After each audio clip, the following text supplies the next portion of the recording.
சென்னையில் ஈசிஆர் அருகே ஒரு சிறிய பங்களா. அந்த பங்களா வீட்டில் இளம் ஜோடி கணவன் மனைவியாக வசித்து வருகிறார்கள். கணவன் பெயர் வினோத், மனைவி பெயர் கௌரி. வினோத்தின் அப்பா அம்மா மகனின் அரவணைப்பிலே வாழ்ந்து வருகிறார்கள். வினோத், கௌரி புது தம்பதிகளாக இருந்தாலும் இவர்களுக்கு திருமணம் நடந்து 2 ஆண்டுகள் ஆகின்றது. தற்சமயம் இவர்களுக்கு குழந்தை ஏதும் இல்லை. கௌரி பொதுவாக முன்கோபி. அவசரப்பட்டு பேசுவாள், கோபப்படுவாள், உடனுக்குடன் ஒரு முடிவை எடுப்பாள். அதன்படியே அவள் நடந்து கொள்வாள். அந்த முடிவு அவளுக்கு எப்போதும் சரியாகவே இருந்தது. அதனால் அவள் தன்னை மாற்றிக்கொள்ளவில்லை. ஆனால் வினோத் பொறுமைசாலி. எது இருந்தாலும் யோசித்து தெளிவாக முடிவெடுப்பான். மன்னிக்கும் குணம் அதிகம் உள்ளவன். அதே நேரத்தில் வினோத் மற்றவர்கள் பேச்சை கேட்பவன், அதன்படியும் நடப்பவன். அதுவே அவனுக்கு பலவீனமாக இருந்தது. அதையும் அவள் பொருட்படுத்தவில்லை. இருவரும் தன் வாழ்க்கையில் சின்ன சின்ன சண்டைகள் இருந்தாலும் அதை பெரிதாக எடுத்துக்கொள்ளாமல் மகிழ்ச்சியோடு வாழ்ந்து வந்தார்கள். காரணம், விட்டு கொடுக்கும் தன்மை வினோத்துக்கு அதிகமாக இருந்தது. அதனால் ஒரு நாள் வினோத் தன் நண்பன் கார்த்திக்குடன் வெளியே சென்றான். கார்த்திக் வினோத்தை ஒரு ஒயின் ஷாப்புக்கு அழைத்து சென்றான். வினோத் தனக்கு மது பழக்கம் இல்லை, வேண்டாம் என மறுத்தான். கார்த்திக், நீ குடிக்க வேண்டாம், நான் மட்டும் மது அருந்துகிறேன், நீ கூல்ட்ரிங்க்ஸ் குடி என சொல்லி அழைத்து சென்றான். பார் உள்ளே சென்றதும் கார்த்திக் மது குடிக்க ஆரம்பித்தான். வினோத் கூல்ட்ரிங்க்ஸ் எடுத்து குடிக்க ஆரம்பித்தான். சில நேரங்கள் நகர்ந்தன. கார்த்திக் சின்ன போதையில் வினோத்தை மது குடிக்க சொல்லி வற்புறுத்தினான். சின்ன சிரிப்புடன் வினோத் வேண்டாம் என்று சொன்னான். அதற்கு கார்த்திக் விடவில்லை. வினோத், இது என் குடும்பத்திற்கு ஆகாது, வேண்டாம் என மறுத்தான். ஆனால் கார்த்திக் விடவே இல்லை. எனக்காக நீ குடித்தே ஆக வேண்டும். வீட்டில் ஏதாவது பிரச்சனை என்றால் நான் வந்து பேசிக்கொள்கிறேன் என்று அவனுக்கு சமாதானம் சொன்னான். வினோத் எவ்வளவு மறுத்தும் முடியவில்லை. கார்த்திக், டேஸ்ட் மட்டும் பண்ணிப்பார், போதை எப்படி இருக்கிறது என்று தெரியும், அது தனி உலக மச்சி என்று ஆசை காட்டினான். கார்த்திக் பேச்சை கேட்டு, சரி டேஸ்ட் மட்டும் பண்ணி பார்க்கிறேன் என்று வினோத் அவன் கையில் இருந்த மதுவை கொஞ்சம் வாங்கி குடித்தான். முதலில் முகம் சுளிக்க நின்று பார்த்தான். போக போக கொஞ்சம் கொஞ்சமாக அதனை குடிக்க ஆரம்பித்தான். வினோத்துக்கு அது ஒரு புது அனுபவமாக இருந்தது. அதனால் அவன் ஓரளவுக்கு மதுவை அருந்திவிட்டான். வினோத்துக்கு நாம் குடித்திருக்கிறோம் என்று அவனுக்கு தெரிகிறது.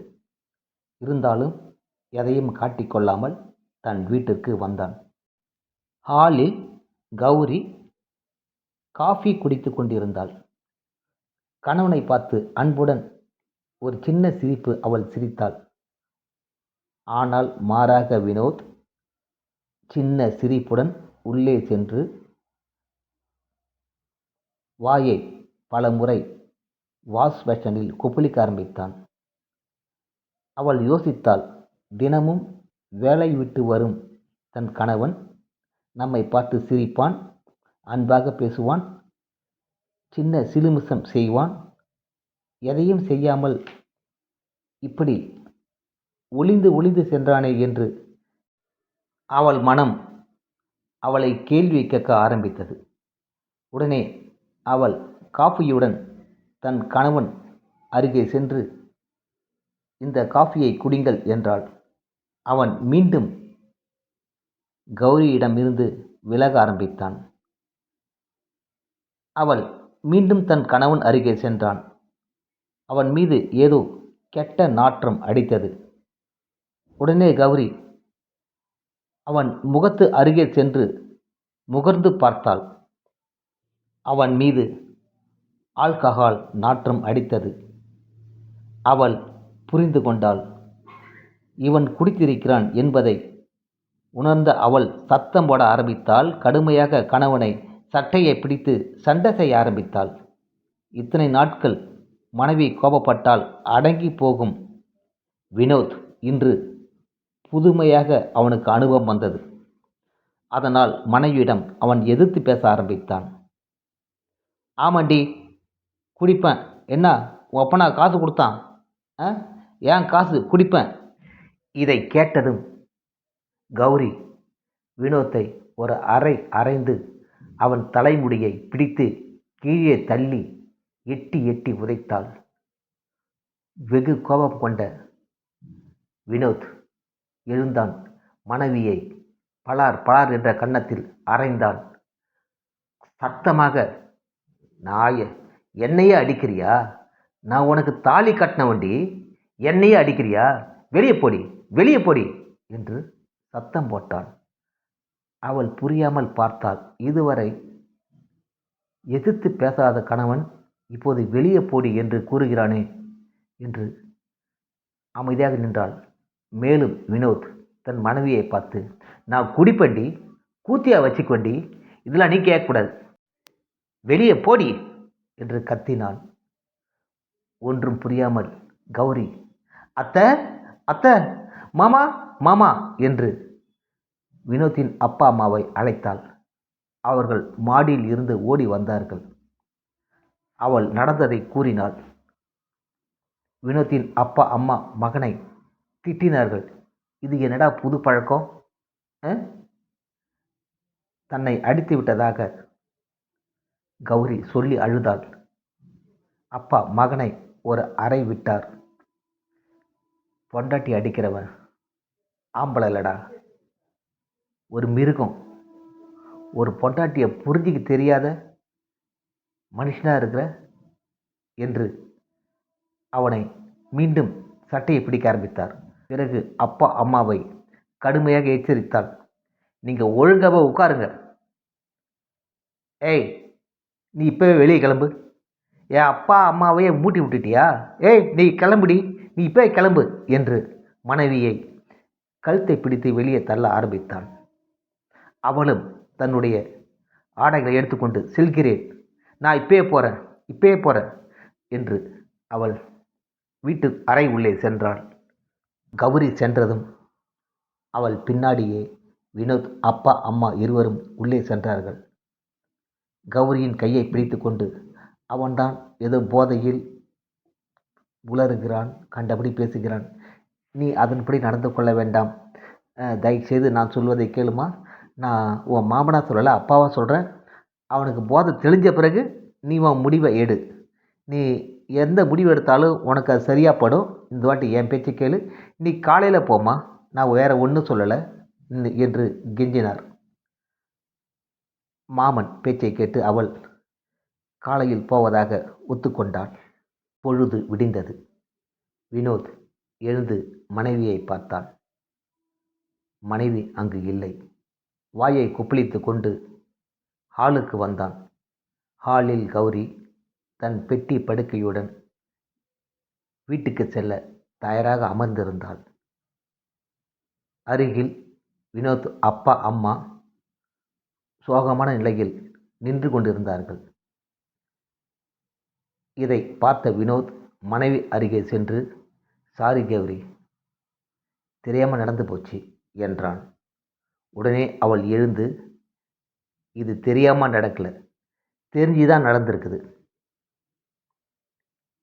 நான் முன் கோபக்காரி, அவசரப்பட்டு முடிவெடுப்பேன், இது எல்லாம் உங்கள் மண்டைக்குள்ளே சண்டை போட்டு இவ்வளோ நாள் தேங்கி இருந்துக்குது, கொஞ்சம் போதை உள்ளே போனதும் மண்டைக்குள்ளே இருந்த எல்லா குழப்பமும் வெளியே வந்து போச்சு, அதானே, இதுதான் நடந்திருக்குது.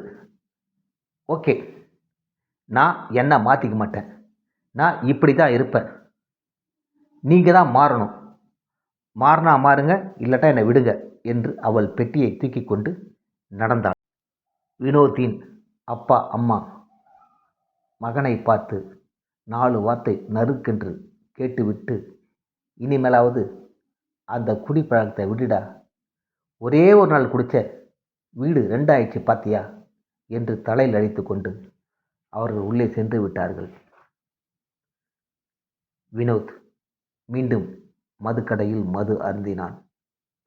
இப்போது மீண்டும் கார்த்திக் தான் வினோத்துக்கு மதுவை ஊற்றி கொடுக்கிறான், குடிக்க சொல்கிறான், மகிழ்ச்சியாக இருக்க சொல்கிறான். ஆனால் போதையில் வினோத் உளறுகிறான், வேதனைப்படுகிறான். உன்னால் தான் என் மனைவியிடம் அடி வாங்கினேன். அவள் திமிர் பிடித்தவள், தான் வச்சதே சட்டம் என நினைப்பவள். அவளுக்கு நான் கைகட்டி போக வேண்டும் என்று நினைக்கிறாள். இது எப்படி முடியும் என்று வேதனைப்படுகிறான். இதற்கு கார்த்திக் நண்பனிடம் பார்த்து கூறுகிறான், டே வினோத், மனைவியிடம் கணவன் தோற்காதான் அவன் குடும்பம் வெற்றி வெற்றி என முன்னேறி கொண்டே போகும். இது தாண்டா விஞ்ஞானபூர்வமான உண்மை என்றான். இதை கேட்ட வினோத் போதையில் இவன் உளறுகிறான் என்று நினைத்து கொண்டு, சரிடா மச்சி, நான் வீட்டுக்கு போகிறேன் என்று தள்ளாடி கொண்டே அவன் அங்கிருந்து சென்றான். இரவில் கௌரி தனிமையில் தன் கணவன் வினோத்தை எண்ணி கண் கலங்கி அமர்ந்திருந்தாள். கௌரியின் அப்பாவுக்கு ஏற்கனவே பல வியாதிகள் இருந்தன. அதனையும் எண்ணி அவள் வருத்தப்பட்டு கொண்டிருந்தாள். மறுநாள் வினோத்தின் அப்பா தன் மகனை தனிமையில் அழைத்து, உன் மனைவியை அழைத்து வரும்படி கட்டளையிட்டார். வினோத், வேண்டாம், நான் போக மாட்டேன். நான் கெஞ்சினாலும் பரவாயில்லை, நீங்கள் வெளியே போக வேண்டாம் என்று கெஞ்சியும் அவள் உங்களை மதிக்காமல் வெளியே சென்று விட்டாள். இதனால் அவளை அழைத்து வரமாட்டேன். அப்படியே போகட்டும். அவள் திமிர் பிடித்தவள், கல் நெஞ்சக்காரி, நெஞ்சு அழுத்தக்காரி என வார்த்தைகளை வீச ஆரம்பித்தான். மேலும், அப்பா, அவள் ஒரு சுயநலக்காரி. அவங்க வீட்டில் எப்படி இருந்தாலோ அதே போல் இங்கேயும் இருக்க பார்க்குறான். அதுக்கு நம்ம இடம் கொடுக்கக்கூடாதுப்பா, அதுக்கு நம்ம இடம் கொடுக்கவே கூடாது என்று அழுத்தமாக கூறினான். அதற்கு அப்பா, வினோத், என் மருமக சுயநலக்காரி தாண்டா, இருந்தாலும் அந்த சுயநலத்தில் இந்த குடும்பத்தோட பொது நலம் இருக்குடா. அவள் பிடிவாதம் தாண்டா இந்த குடும்பத்தோட அடித்தளம். என் மருமக எது எதுக்கு பாடுபடுறாளோ அது எல்லாமே நம்ம குடும்பம் நல்லதுக்கு தாண்டா. அவள் கோபத்தில் எடுக்கிற முடிவு கூட சரியாக தாண்டா இருக்குது. அதில் அர்த்தம் இருக்குது. நீ தான் தப்பு பண்ணியிருக்கிற. டேய், பொண்டாட்டிக்கிட்ட தோக்க தாண்டா அந்த குடும்பம் வெற்றி வெற்றின்னு மேலே போயின்னு இருக்கும். இது தாண்டா வாழ்க்கை ரகசியம். இதை முதல்ல தெரிஞ்சுக்குங்க. வினோத் ஒரு கணம் யோசிக்க ஆரம்பித்தான். மதுக்கடையில் கார்த்திக் என்ன சொன்னானோ அதையே அப்பாவும் சொல்கிறாரு. அப்படின்னா இது உண்மையா பொய்யா நம்ப முடியலையே என்ற குழப்பத்தில் இருந்தான். அப்பா மகன் தோளை தட்டி, என்னடா யோசிக்கிற? எதுவும் யோசிக்காத, இங்கேருந்து நேராக உன் மாமனார் வீட்டுக்கு போகிற, பொண்டாட்டியை உரிமையாக கூப்பிடு. நீ தப்பு பண்ணிட்டடா, அதனால் மன்னிப்பு கேளு. அவன் மாட்டன்னா காலில் விழுந்து கூட மன்னிப்பு கேளு. ஏன்னா புருஷன் காலில் விழுந்தாலே எல்லா மனைவியும் அடங்கிடுவாங்க. உடனே புருஷனை தூக்கி அவன் தப்பெல்லாம் மன்னிச்சிருவாங்க. இதாண்டா அதுக்கு நல்ல மருந்து என்று கூறினார்.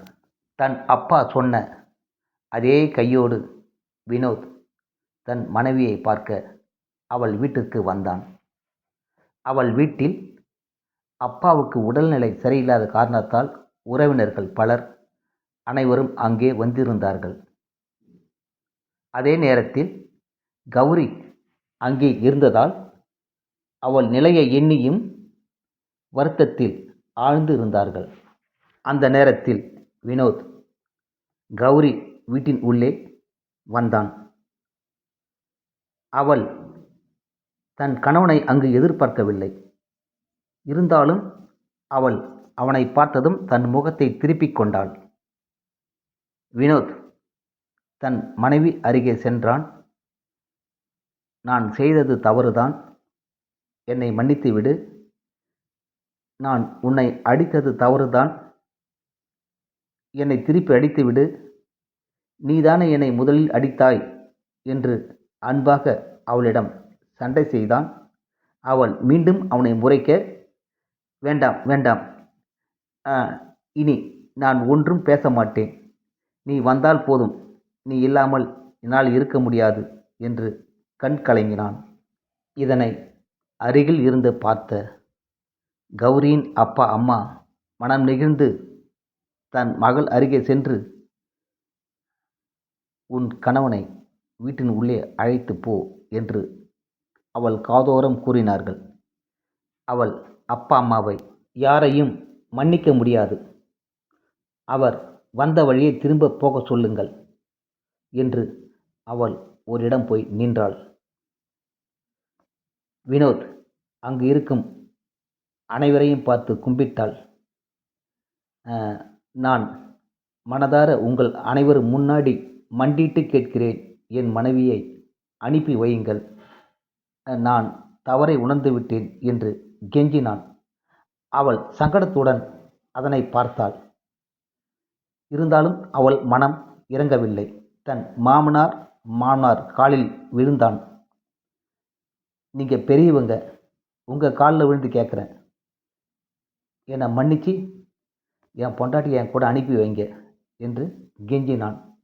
அதற்கு சற்று கண் கலங்கி அவள் பார்த்தாள். மீண்டும் மனைவியை பார்த்து, என்னுடன் வந்துவிடு கௌரி என்று கும்பிட்டான். அதற்கு அவள் எந்த பதிலும் சொல்லாமல் குனிந்து கொண்டே இருந்தாள்.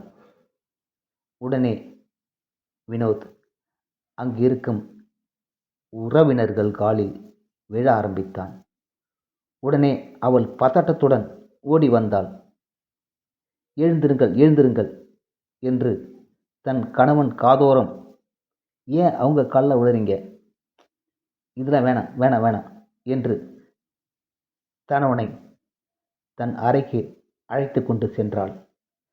செல்லும் வழியில் அவள் மயங்கி விழுந்தாள்.